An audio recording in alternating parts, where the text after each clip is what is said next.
USB specialised হাসপাতালের উদ্যোগে আজ বুধবার আশুলিয়া নরসিপুর নবী সরকার প্লাজার দ্বিতীয় তলায় ideal diagnostic and consultation centre অনুষ্ঠিত হয়। মত বিনিময় ও আলোচনা সভায় প্রধান অতিথি হিসেবে উপস্থিত ছিলেন মোহাম্মদ মোশাররফ হোসেন সরকার। বিশেষ অতিথি হিসেবে ছিলেন জাহিদ হাসান শিকদার, সভাপতি আশুলিয়া ফার্মেসি ডেভেলপ ফাউন্ডেশন। আর উপস্থিত ছিলেন আশুলিয়া ডেভেলপ ফার্মেসি সাধারণ সম্পাদক মোর্শেদ আলী খান। প্রধান আলোচক হিসেবে উপস্থিত ছিলেন এশিয়ান টেলিভিশনের স্টাফ রিপোর্টার ও আশুলিয়া ফার্মেসি ডেভেলপ ফাউন্ডেশনের প্রতিষ্ঠাতা সভাপতি জহিরুল ইসলাম খান লিটন। উক্ত অনুষ্ঠানে বক্তব্য রাখেন আশুলিয়া ফার্মেসি ডেভেলপের সাংগঠনিক সম্পাদক শরীফ পাঠান সহ অন্যান্য সদস্যগণ। এ সময় দেশ ও জাতির কল্যাণে দোয়ার আয়োজন করা হয়। বিস্তারিত দেখুন স্টাফ রিপোর্টার শহীদুল ইসলামের প্রতিবেদনে। আমার পাশে রয়েছে একজন সম্মানী ব্যক্তি, যিনি ইউএস বাংলা হাসপাতালের স্বত্বাধিকারী। আমরা তার একটি আমন্ত্রণে আমার এই ভাইদের নিয়ে সেখানে গিয়েছিলাম। তারই পাশে রয়েছে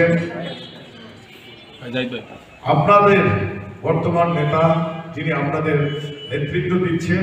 আপনাদের সহযোগিতায় উনি আজকে জাহিদ হাসান শিকদার রয়েছেন। এখন সেই প্রিয় ভাইটি, আমিও কিন্তু ভাইকে সহযোগিতা করি, আমিও কিন্তু ভাইয়ের হেল্পার, একজন হেল্পিং হ্যান্ডস হিসাবে আমরা সকলেই সহযোগিতা করে যাচ্ছি এবং একনিষ্ঠভাবে আমরা ডেভেলপমেন্ট ফাউন্ডেশনের আপনাদের ভোটে নির্বাচিত সাধারণ সম্পাদক জনাব মোর্শেদ আলী খান পাপ্পু, তারই পাশে রয়েছে আজকে যিনি সভাপতিত্ব করতেছেন অর্থ সংগঠনের যিনি। সর্বোপরি আমি আমার মূল বক্তব্যে ফিরে যাই।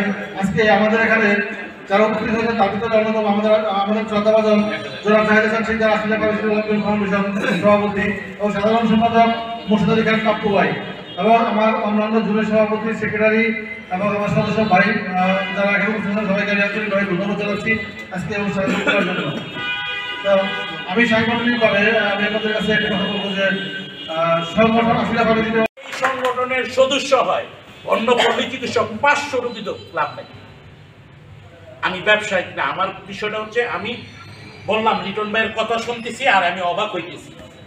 ভাই কথা বলতেছে, আমি অবাক হইতেছি 3500 লোক কিভাবে একসাথে থাকি।